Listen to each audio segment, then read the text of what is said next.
Hey everybody, how's it going? I'm Chase Jarvis. Welcome to another episode of the Chase Jarvis Live Show here on Creative Live. This is where I sit down with the world's top creatives, entrepreneurs, and thought leaders and do my very, very best to unpack some sort of actionable and valuable insights with the primary goal of helping you live your dreams in career and hobby and in life. That's what this is about. My guest today is Jessica Hische. Hi.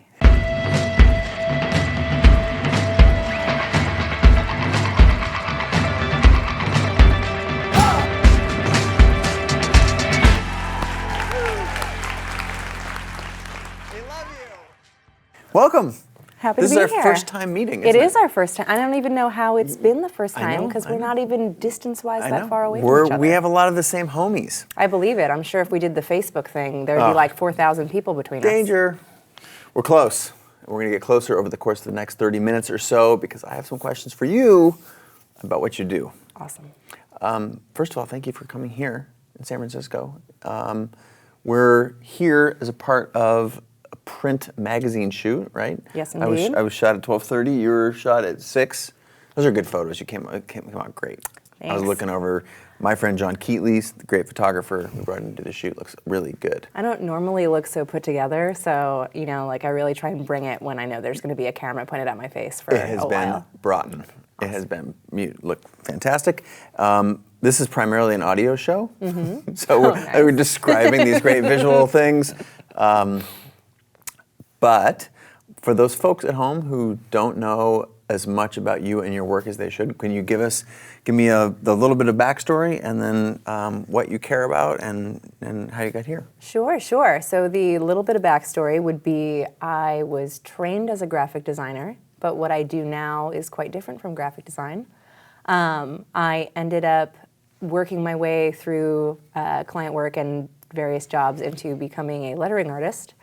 And it's probably what I was meant to do all along because I really should have gone to school for illustration instead of graphic design. But if you're familiar with graphic design, you're basically like an amazing creative curator of stuff. So like you work with good photographers and you art direct shoots and you pick good fonts. And all those people that contribute in some way to the things that you curate are, the other artists involved. So I'm one of those people. So I work with designers a lot. Helping them sort of tweak typography stuff or create stuff from scratch. And so basically illustrating words and phrases. And you're very good at it. Well, the internet knows you're very good at it. Your clients know you're very good at it. I will say I am very well practiced at it. I am proud of my work. But yeah, I really like what I do. It's great. Tell me about you. You revealed something that I want to know more about. You said I probably should have not pursued graphic design. Why not? Well, I love client-focused work. So I think it was an absolute perfect match in that way where I went to art school to be like a painter, but I could never really get my shit together in terms of, expressing Do you know painters myself that have their shit together? With my feelings. I don't know. I know a lot of very serious artists that make very serious work. Yeah. And I was just never one of those people. And I think I've always been the kind of person that just really likes any excuse to draw. And coming up with your own excuses to draw is much more difficult than having other people come up with excuses for you to draw. It's so true. So in that way, it was like a match made in heaven. But I think if I had understood what an illustration career was earlier on, I probably would have gone to school to be an illustrator and bypassed graphic design into the career that I am currently in now. So you also talked about clients. I sense a love-hate relationship? I have a love-love relationship with clients. Yeah, I am not one of those people that says, that is just waiting for the moment where clients go away. I really like working with clients. They're great for creating constraints, right? Yeah, I thrive on constraints. Yeah. I don't know how people go without constraints. When I get a creative brief that's it's empty.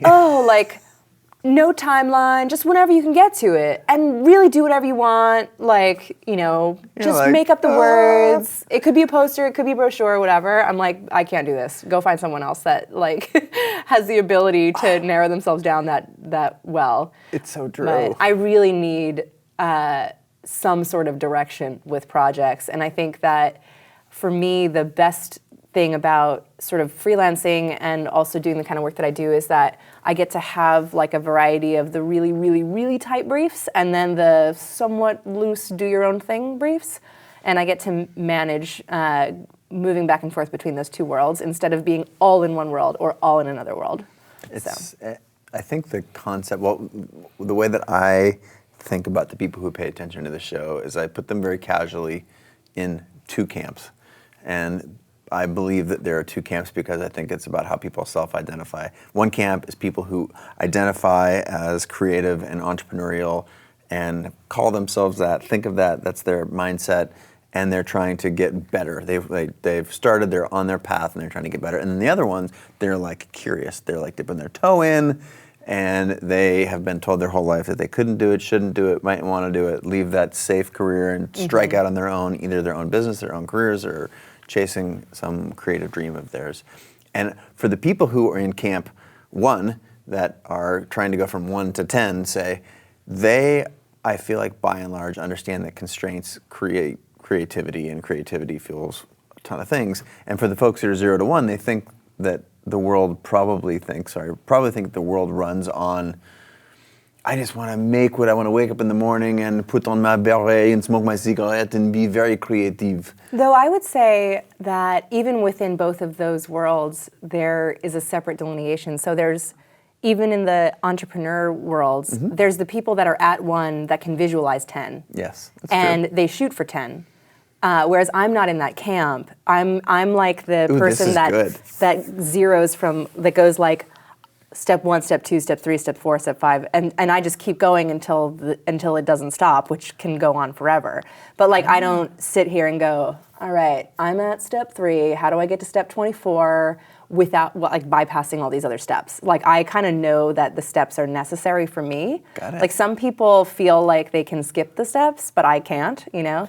And it's sort of knowing that there are steps to take that makes it less intimidating for me to create anything. So like as an entrepreneur, like when I do entrepreneurial projects, I'm always trying to look at what's immediately around me rather than doing like shoot for the moon stuff. Because like I'm just not a shoot for the moon kind of creator. Like I'm a person that's like, you have a problem, I'm solving it today, we're gonna do it. And that's really satisfying to me, like the immediacy of it. And it's also just like a lot simpler to solve problems that you are extremely familiar with than it is to actually have to familiarize yourself completely with a project that is totally outside of your universe in order to solve it. So I think there's a practicality in there that's so effective, though. I'm like a engineer brain that's in a creative role. Like I am a super crazy list maker, organizer, really logical, really risk averse. Like, you know, like there's a lot of things about how I run my career that I'm really happy that it's turned out well. But, you know, and I think like I feel like my career is a testament where if you just like keep hammering at something, like you will get good at it and have some form of success versus the people that sort of appear as if they jump out of nowhere. You know what I mean? I do, and thank you for saying that because that reaffirms and confirms so many things that are true about the industry that most people who are in that 0 to 1 camp, they were told their whole life they weren't creative because they have an engineering brain or because they think very linearly, or you're living proof. Like you can be wildly, passionately, deeply creative, successful, all those things, and have that kind of brain. Well, I think too, like if you're good at art from a young age, everyone calls you right-brained forever. Yeah. But like I test off the charts, like on the left side. You know, like everything that I'm like in, you know, ENFJ. Like I'm just like a super like bossy person, like, you know, just get shit done, only do the stuff that's like accomplishable. I'm not like an ethereal, like, you know, what's the vision of whatever kind of person. And I love having those people around because like I like being the person that is, you know, helps them hone their dreams into something that is immediately achievable. And so like there's definitely a place for both things, but I think that a lot of creatives think that if they're not in the camp where they are the like big thinker, Steve Jobsy kind of, you know, like how do I disrupt the industry or whatever. Change the world. You know, that's a really intimidating thing to think about, to think that that's the only form of success that actually matters. You know, like whereas I feel like I'm more of a massive impact on a small scale than a tiny impact on a large scale person. I have somewhere along the line stole some idea that someone else handed me, which is brilliant, which was something like light 1,000 small fires instead of one big fire or something like that. And that's this daily sort of get the work done. The ironic sort of twist to all that is some of the people that I know that the world thinks of as the most creative, that get the most shit done, that have achieved the most personal satisfaction and success, have exactly what you're describing. You have. Well, yeah, I think actually even like the big project people, like the people that like are the huge dreamers, they still have exercises that they go through to kind of get the wheels in motion. And sometimes those exercises turn into their own thing, you know? And I think with client work, the way that, I know a lot of people that are like this, you know, it's against what the advice that you get from a lot of people is, which is like, do the hardest thing first so it's out of the way. Like, that's not how I work. Like, I do all the easy things because that gets my juices flowing and it gets, you know, the gears turning. And then I feel like I'm running downhill instead of, you know, slowly slogging uphill. And it's while I'm already at that pace that I'm able to like sprint into a huge project that I was maybe a little bit intimidated about, and then, you know, find myself halfway into it before I realize that, oh wow, like, you know, like, here I am. Here I am. Wow, I got more done than I thought I would on this thing in a couple days, whereas like I thought it was going to take me a month, you know. What is something about you that if people found out, people in your community, people on the internet, your clients, if they found that out, they would be surprised to hear it? I think right now it might be that I work really reasonable hours. So I was definitely like a crazy 80 to 100 hour work week person earlier in my life. And I thought that would be something that would kind of carry on forever, but I mean, really you get a lot more efficient at the work that you do over time. And now that I, you know, have a family and live in California and just don't have a lot of friends bragging about working on Saturdays, I find that I keep like a pretty normal schedule. So I'm actually in the office for between like 35 and 40 hours a week. And, you know, I work extra hours if I have a major fire under my butt about a fun side project, but otherwise, like I try to keep it at that. What was the change? What was a switch that flipped, or was it a slow creep back to normality? There was a little bit of a switch even just moving to San Francisco, because most of my friends here were working at startups that weren't in that really early crazy stage. You know, like they were working normal jobs, getting off at work at 6, and it was just not exciting to be the only one working until 10 or 11 o'clock at night when everybody else was hanging out. So, and I think that's like a real problem for a lot of young creatives, is that they're not surrounded by that culture and they can't put in the extra hours that a lot of people that are surrounded by that culture can. That culture isn't always healthy, but it certainly does help you get a lot of work done early on in your career. It does. But I was at a point in my life where I kind of needed to slow down. Like I was probably capable of keeping going if I was cool getting bronchitis like 4 to 5 times a year. But it was really like, it was a time in which I'm glad that I had some more time to be introspective and actually kind of figure myself out as a human and not just as a designer. Yeah. So. Talk about that. That's interesting. Well, talk about figuring yourself out as a human. There was very eloquently, you slipped that in there, kind of like, but it's meaningful. I want to hear about it. Yeah, well, I mean, I don't know any creative that like once they hit 30, they don't have this like, I just gotta take some time to myself, man, you know? And I definitely went through it, and like part of it was just being surrounded by so many like a culture that encourages that so completely. You know, where like, of course you go to therapy, you got some stuff to work out, you know, like I got to go to my, you know, Pilates instructor to do my soft tissue work because my shoulder's fucked up from when I fell off my bicycle 8 years ago or whatever. And like, there's just a lot of that like in the air in California and in California. And a lot of fucked up shoulders in California. Yeah. But I mean, what was really good is that like while I was growing up and while I was younger, you know, I was always really good at sort of like handling any crisis in my life because I could just throw myself into work to get my head out of it, you know? So work was this thing that was always the good thing. It was always a positive. And I think I like needed a little bit of time to like focus on the other aspects of my life and like, you know, enrich in those things and like be able to handle crises without just shutting myself off from the world and doing an 80-hour work week. And just feel like way more capable as a person, you know, emotionally and stuff like that than I think I was when I was in my 20s in crazy workaholic mode. So it sounds vaguely like advice that you're giving. I'm wondering if that is advice that you'd be giving someone who's I than mean, it's you, the same advice your parents give you forever, which is like your health is your top priority, or you know, which it's really true. I mean, you like one of the things that I really cling to as like a piece of advice in general, especially now that I'm a parent, is like you have to put your own oxygen mask on before you can help others, you know? And if you're not capable of, you know, handling yourself and your problems because you're so buried in stress and whatever, then like you can't possibly make positive change for other people. Yeah. And so there really is sort of like an emphasis on self-care in that, where like it's not selfish to, you know, make sure that you are cool as a human, you know, and that you're like handling your problems and, you know, taking care of yourself and sleeping and like eating decent foods and, you know, just sort of making sure that you're at a good base level before you seek out to do like really intense, ambitious stuff.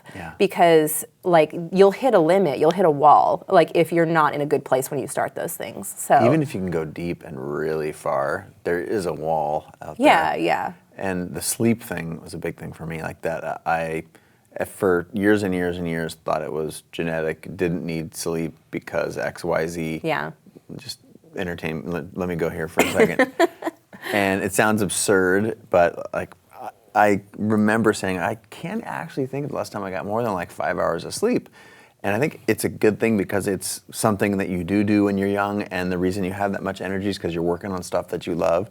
And it's okay that there's nothing wrong with that, but at some point you're like, you know what?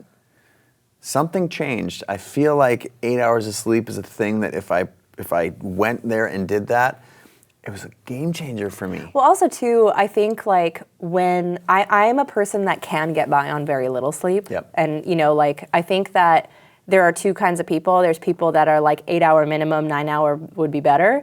And then there's like the 6.5 to 7 hour minimum, but I should probably get 8 hours. And I'm in that camp where if I push the envelope, I can, you know, get by for a really long time on 5 to 6 hours of sleep and be pretty okay with it. I'll just have a totally depleted immune system and be like, I just have sensitive lungs. I just get, you know, sick every now and then, blah, blah, blah. When really I'm just run down and my body is in like, you know, crazy fight or flight mode.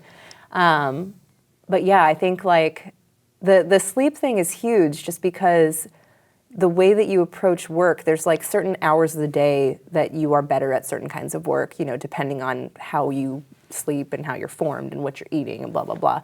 And if I sleep decent hours, I can extend my like brain power of the day beyond like 9 a.m. to lunchtime, you know, like where if I'm sleeping really poorly, it's really just like as soon as I wake up for 2 or 3 hours, then after that I have to be in like brainless production mode. And if I am treating myself well, you know, getting exercise, you know, sleeping well, then I can do sketches in the afternoon and not feel like I'm wasting time and just like drawing circles in a book, you know. You said something earlier, I'm going to change gears for a second. You said something earlier about personal projects. Yeah. I know that's a thing. It is a thing. It's a thing for you in particular too, right? Yes. So tell us about that. But I realized something recently. So I was having a conversation with my studio mate, Eric Marinovich, who I think you guys are probably also interviewing for this. Probably. We're all connecting here. We're all connecting. But we're both lettering artists and we share a space, and he does a lot of personal projects as well, though most of his personal projects revolve around doing experimental lettering stuff. And most of my personal projects are not about making artwork, because I feel like what my side projects do is exercise parts of me that don't get exercised in client work. So I don't have this overwhelming desire to like fill more of my hours with lettering, because I feel like I have plenty of my hours filled with lettering.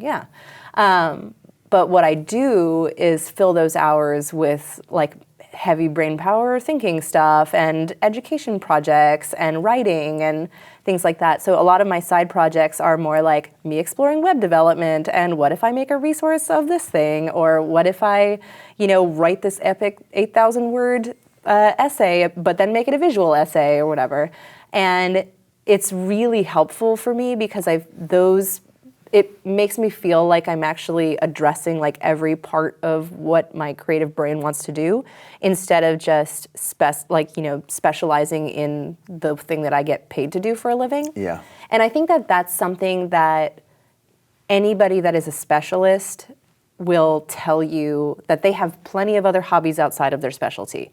And those things don't necessarily play into their professional world, but they definitely are a way for them to explore other parts of themselves. Yeah, it's like side projects. The difference between side projects and side hustle is real. Like a side hustle is probably making money doing more of the same thing that you do during the daytime because you're good at that thing and you can make some cash. Yeah. Sounds like this is a little bit more. It's a little bit different. I mean, and truthfully, I should be doing more lettering side projects because those are the sort, they translate to more and different work. They do. If there's a thing that you want to be doing that you're not doing in your creative career, if you find a way to do that as a side project, some client will come along and say, hey, I love that thing you did. Can you do that for us, but make it a little bit different? Bingo. And that's really how modern freelancing works. It's people creating projects for themselves or for their friends or for some band that they like or whatever, posting it to Instagram, and some client that's an actual paying client sees that and goes, you're cool, can I pay you to do that thing but for me?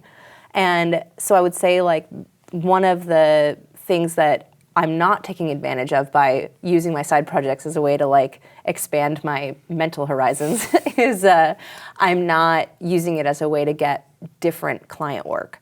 But the kind of side projects that I'm interested in they have a different benefit for me because I have a super strong teacher gene, but I don't have an ability to teach at a college level right now because I travel too much and I just don't have I'm never in one place for 15 weeks at a time.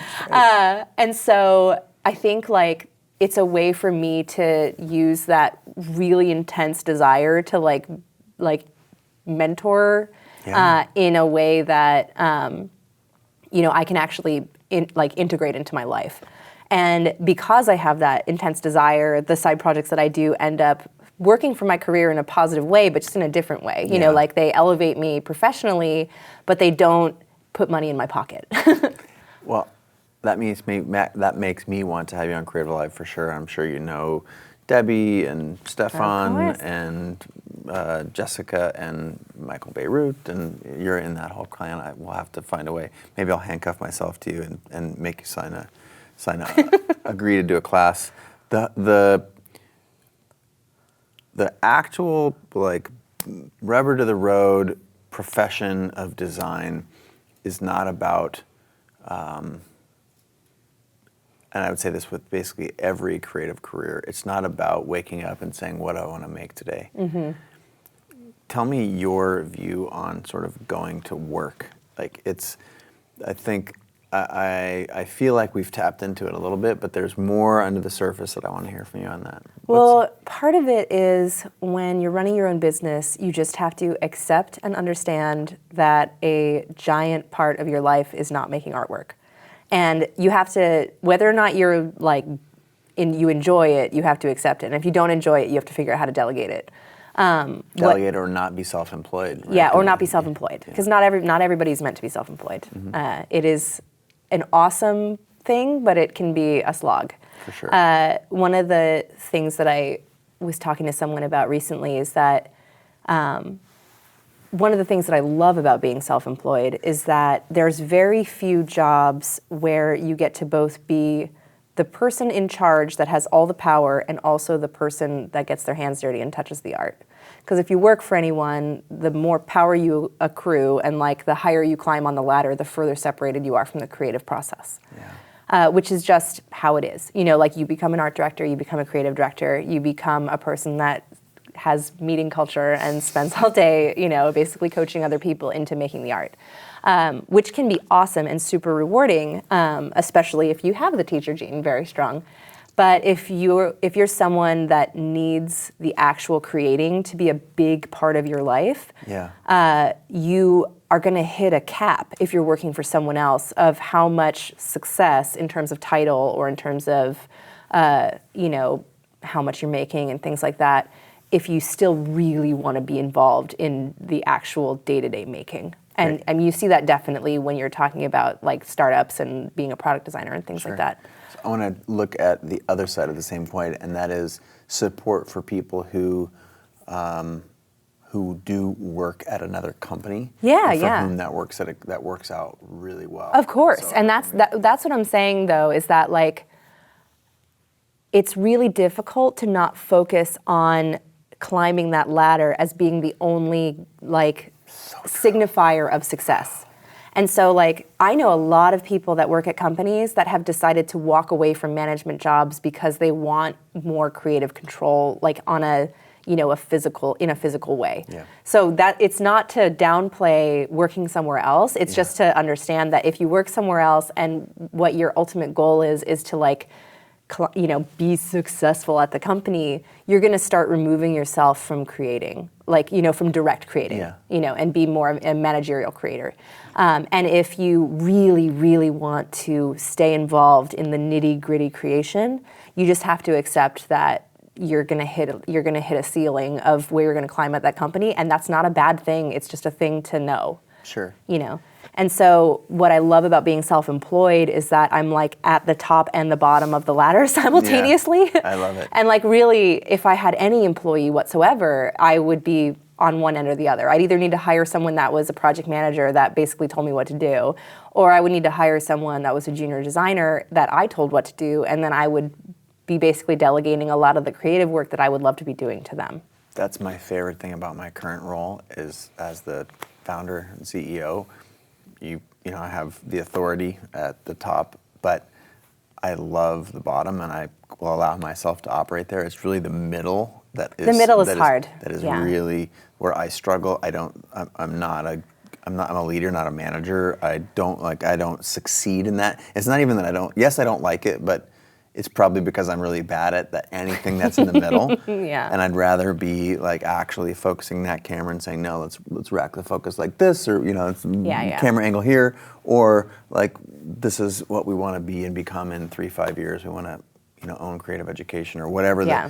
And the middle is weird. And the middle is hard. You've put it so elegantly that as a self-employed person, you can do both. Yeah, you're at both ends of the spectrum. And that's interesting. I'll always credit you for that.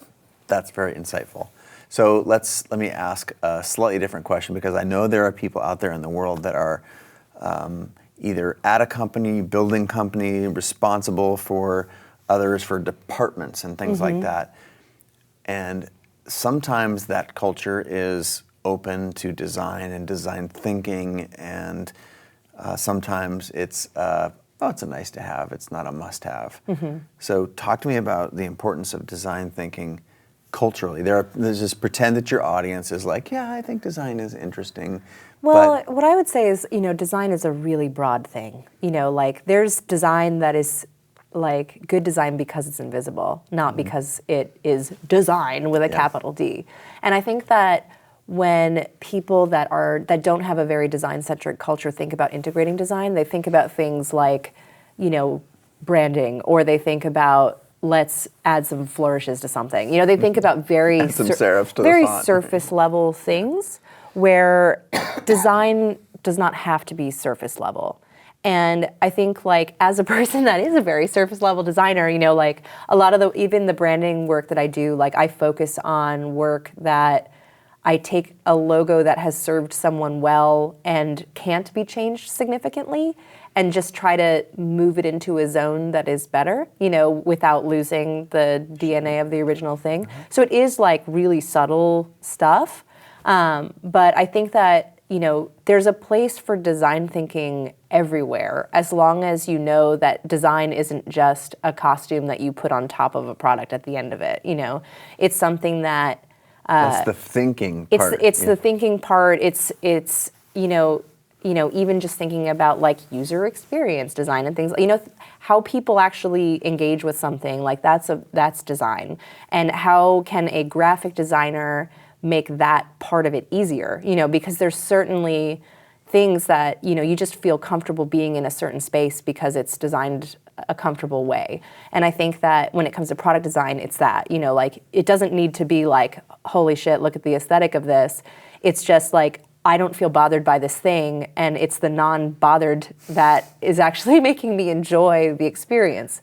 Yeah. So yeah, it's just sort of like understanding that design doesn't mean that the designer's, sensibilities have to be so present that you really like that it has a theme to it. You know what I mean? Yeah, some friends at Google Ventures Design Lab down the street here, they're an investor in Creative Live, and they have walked us through some cool design sprints, and they've showed us a little bit about their process. And I remember one thing in particular is they showed the process of designing for a financial services company. And there were 3 different versions because the teams were competing, and one was really out there. It's like, hey, what do you want to do? And he's like, save money for Coachella, go on that rad trip. And it was all of the hip sort of design language and big entry fields, and it felt like a mobile first application, and everyone was sure that was going to win because basically it was trendy. Yeah. And then they user tested it against the thing that was more conservative, that talked about like safety and security, and it turns out people don't want a wackadoodle, cool, funky thing for their finances. Well, and also too, so this is a weird comparison, but I will make it. Please, I love weird comparisons. So a thing that you use every day kind of needs to be as vanilla as possible, right? So if you think about an exercise video, like I have used exercise videos in the past when I wasn't going to exercise classes. Okay. I had this one exercise video, and the person that was in charge, whatever, the instructor, the exercise boss, made a joke like during the segment, where everybody was doing burpees or whatever, and they made some joke. That joke gets repeated every time that person does that instructional video. So after like 3 or 4 days of doing this video, you start to feel like you're gonna murder everyone on screen. But honestly, if they would have just left the joke out, I wouldn't mind the repetition. It's ignorable. So it's like certain things you don't want to have like a big flashy something in, because that's a daily use case thing. And like the more noticeable the design is, or the more noticeable the opinion is, or the more noticeable the inserted joke is, the more it drives people completely insane. So like certain services kind of require you to like completely remove any sort of design ego from. And like the best design is the design that is the most like, wow, like I'm just using this intuitively, even though clearly there's so much thought that goes into it. But nothing can disrupt that like intuitive process. Anything that is like even just the tiniest like, oh look here, like that is gonna be so outrageously noticeable every time that person uses that service, and it's gonna eventually drive them away from that service. It's just like great service at a restaurant. Yeah. If the waiter's always at the table announcing herself, hey, or if the guy's like, let me tell you about the specials, I'm Bob, I'm gonna be taking care of you. You're just like, versus if your food shows up, the food goes away, the drinks come, and it's all excellent and you don't notice it. Yeah. Like, that's a service that's designed, and it's exactly the way I'd want it. I don't need a bunch of, hopefully the experience is at my table as much as it is from the person. Well, and the thing is too, like there are the times where you want that service. Sure. If I'm going to, per se, to eat, I want it to be a special experience that I remember forever. Sure, a show. But if it's the place I go every Wednesday,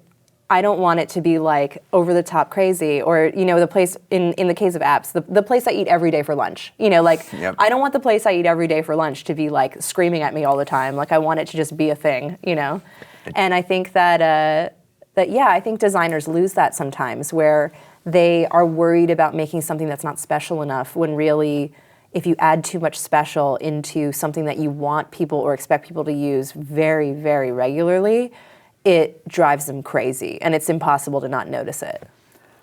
Changing gears, and changing gears specifically about you. Habits. Habits. What are some of your best habits? Best habits are, that's hard to say. My immediate mind went to showers regularly, but I don't even know if I can count that. I think that's like a baseline. You appear well showered today. Yeah. I try, a couple times a week at least. No, I'm kidding. But no, I would say one of my best habits, which is just not even a habit, it's just like a built-in part of me, is whenever there is a problem that needs to be solved or something that, like a positive that has come about, I am constantly trying to dissect it and work backwards to how that thing happened, because I really love understanding how things work.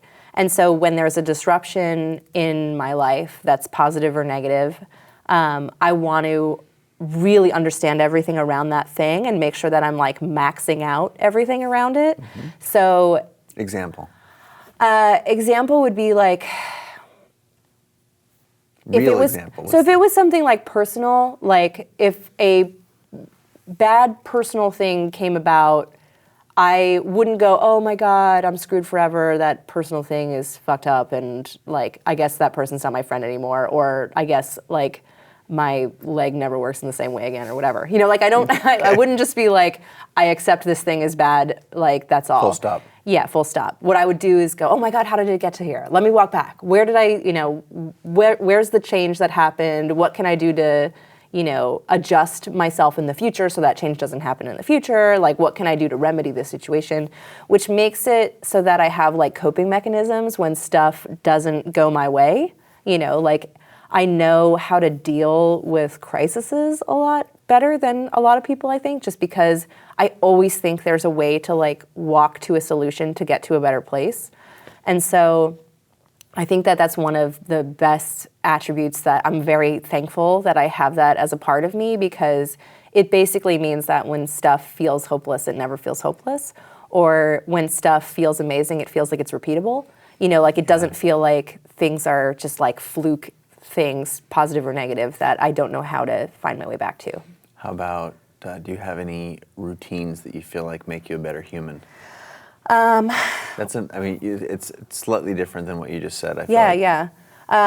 One of the routines that make me a better human, which is like a totally boring work routine thing, but you say all these things are boring, but people think they're fascinating. This was boring. A true game changer of a thing in my career, which I've written about on my site a little bit, which I give like I'm like, you want advice? I'll give you advice like all the time. But I started trying to consolidate all of my tasky administrative stuff into like blocks of time. So I have admin Mondays. So every Monday I take care of all of my administrative work for the week. And if I get administrative work requests later in the week, I push it to the next Monday. But what it does that I did not anticipate is it makes me really look forward to Mondays, because Mondays I don't have any hard problems to solve. They're all these like, ta-da. It's like basically like organizing my sock drawer at the office, So I go into the office and I feel like I've accomplished so much, even though like none of it matters because none of it's like client work. But it's like I immediately remove this huge weight off my shoulders for the entire week, and then like the rest of the week it helps my creative work like flow a lot freer, because I'm not constantly worried about like, I should have written that person back from like 8 days ago that wrote me about that thing or whatever. That's good advice. It was, game changer for you? Yeah, it was a real game changer, because I have a really hard time not being like a trigger finger replier to stuff. And, email begets email. So what happens was it makes you like kind of purposefully aloof a little bit, and limits your availability when people assume unlimited availability from someone that, works for themselves.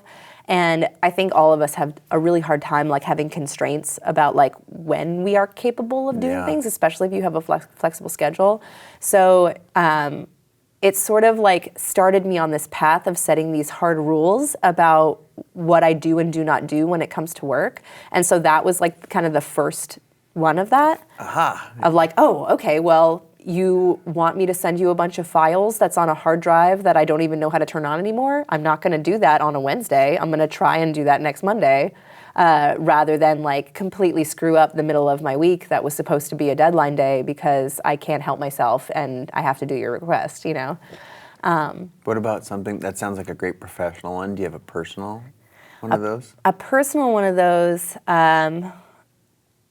I definitely feel like, well, I don't exercise as much as I should, but I found that I need like meditation in my life, but I'm a horrible meditator. So because I'm just like am buzzing all the time, and I have a really hard time calming my brain down. So even when I do like yoga classes and stuff like that, I'm like working through day problems like halfway through, and it's very hard to turn off. But what I have found is that when I do the kind of exercises where people are like walking you through moves, so it's almost like that forced meditation thing where you have to focus so intently on what people are telling you to do on like a minute by minute basis. Like Bikram yoga, do you know that one where they're just constantly yapping at you? It does happen to be 110 degrees. I can't do that because I run a little hot naturally. But yeah, like I got really into like really slow mat Pilates, where it's not like the on the machine doing crazy stuff and looking like you're exercising. It's like you basically, every move is like, you know, pretty micro. But it's sort of like it takes, 10 steps to even walk you into a move. I would be really into like those long form, like yoga pose kind of things for that. And it's just a way to, get my brain quiet the monkey brain. Quiet the monkey mind. Yeah. And that, like, I didn't think I was a person that needed meditation or, because I like running on all speeds all the time. Yeah. But it made a huge difference. And like having a commute, I'm like also the only person on earth that loves commuting because I just need a way to have like 40 minutes of quiet time that is that decompressing, before I get into the office or something like that. Nice. Yeah. I don't hear a lot of people celebrating their commutes, oh, especially man. 40-minute long ones. I love it. Especially if I'm on a train or something. I'm just like 15 minutes in New York Times, the rest of the time scheming about random stuff. It's like how people always come up with their best ideas in the shower and things like that. Like I can't take a shower without a toddler like trying to get in there with me right now. So there are no good ideas coming out of my shower. But there are lots of good ideas that come out of a long commute on a train. Favorite art, favorite book, favorite movie? Or not favorite, just actually favorite. Let's remove the word favorite. Yeah, favorite's too loaded. Yeah. Too loaded. Something that you liked recently. Something that I liked recently. Because you're good at recommending things, I gather. Yeah. I read A Secret History and The Goldfinch from Donna Tartt, both super good. I love fiction. Good. I feel like, I know a lot of people that can't be bothered with fiction, but I really love fiction books, and I feel like so much comes from it, like creatively, like, it really is like a way to explore without leaving your house when you can't leave your house as easily. That's right. So both of those books, I'm reading All the Light We Cannot See right now, which is also really good, though I'm not reading it as fast as I've read those other books. And favorite TV is, I watch a lot more TV than I watch movies. You have a series that you like? Well, I'm also like a crazy marathoner of television because a lot of I've known you for a total of like 45 minutes now, and I would say, I bet she can crush like House of Cards. The thing is, I can crush House of Cards because it has that like addictive, like, I just gotta see what's happening next, and also because I can survive on very little sleep. So it's a bad combination. But I marathon a lot of television that I've either already seen before or is not quite as artfully done as some of the Netflix series and things, because so much of my artwork that I do involves a lot of long production. Mm-hmm. I can put on television while I'm working and just kind of half pay attention to it, especially if it's very dialogue driven.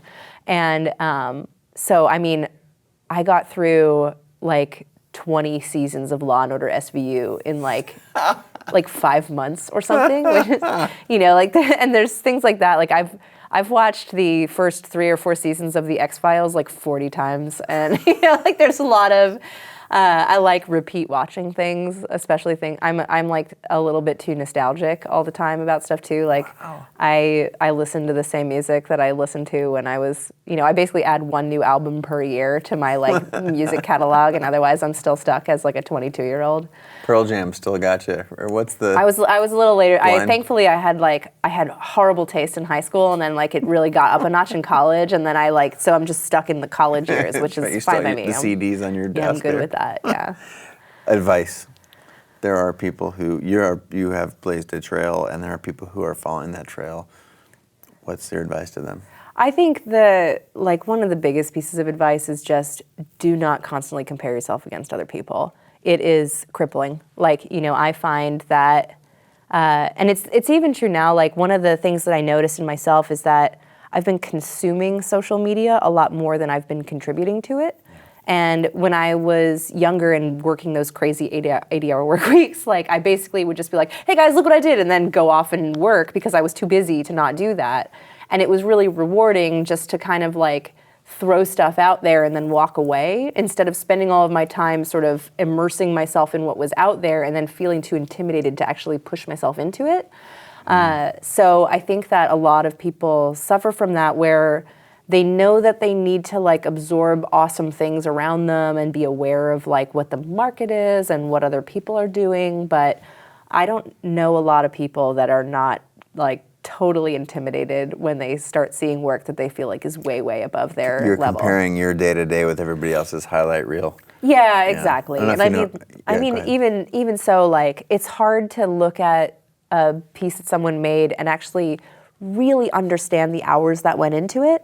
Like, because if you start seeing people at a, high level making stuff, like, and you're like, I love this piece, but like, even knowing that that piece took like 25 hours or something for them to make, it feels so immediate because we're just so used to consuming at such a high level, or like such a high volume. And, it can just feel impossible, That's a great advice. That goes hand in hand with a friend of mine named Marie Forleo. I don't know if you know Marie, but she says in almost the same breath, she says 2 things: comparing things is terrible. She actually has this lovely comparison. She calls it Compeerschlager. Like the Goldschlager that you drank in college was the worst alcohol you could possibly consume. And so don't Compeerschlager and create before you consume. Yeah.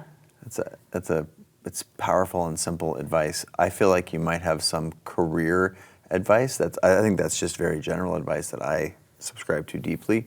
What about specifically for someone who wants to pursue a career like you have? Well, I think the main thing is whatever career you choose to pursue it because you actually enjoy what that career entails, not because you want what is at the end of the rainbow of that career. And that's really hard to find out. Like you have to actually try things in order to figure that out. That's why they make you take electives in college and stuff like that.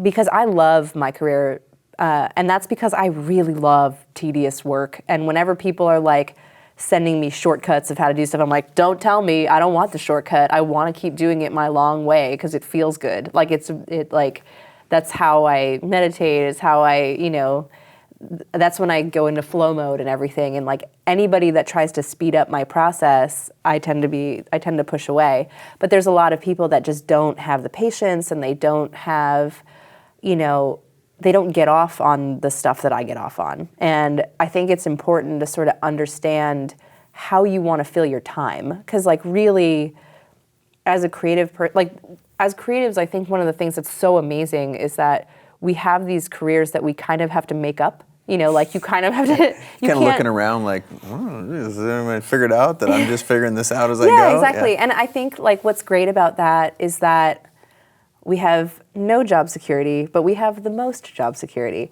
because very few people outside of creative careers spend time annually asking themselves, am I happy? Am I doing what I'm supposed to be doing? Am I advancing myself in the right ways?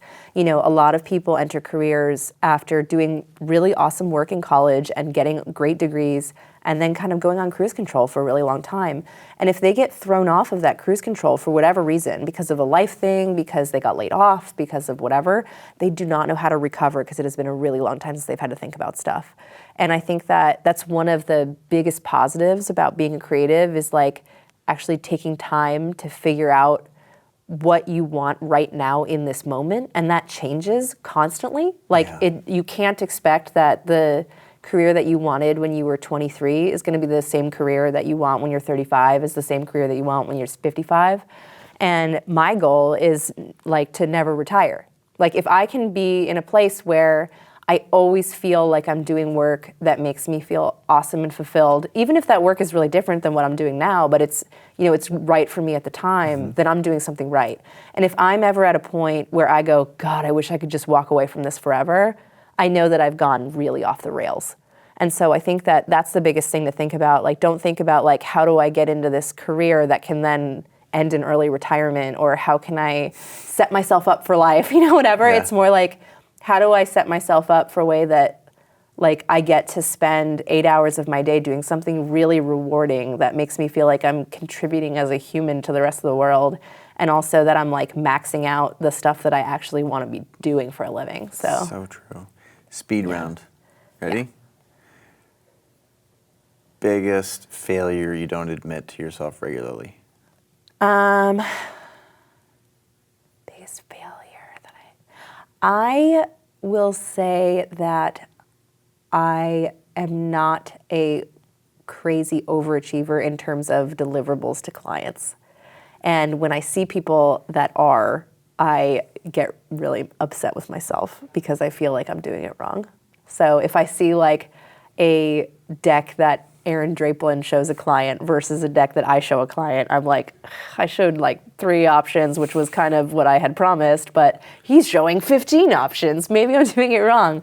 So I don't think it's the wrong thing, but I think it's something where that's a little bit of compare slugger, but it's a little bit of compare slugger, but it's also but there's something deeper there. There's something deeper there. I think what it is that I have over time become a really business savvy person, and that can affect my creativity negatively sometimes because I don't let myself run wild. That's a brilliant answer. I don't want you to explain it anymore. That's brilliant.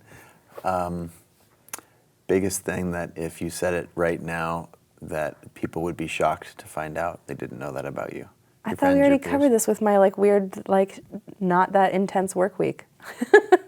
That's fair. I feel like I would like to hear something else along those lines. Something else in the speed round. See, what I'm trying to do is I want like a one-liner. You've done such a good job explicating. Yeah. And now I'm trying to I need the short answers. I'm trying to constrain you a little bit. This is like the one-liner. So this is the thing that people would be shocked about me. Yeah. See, the issue is though, I'm like a little too much of an open book.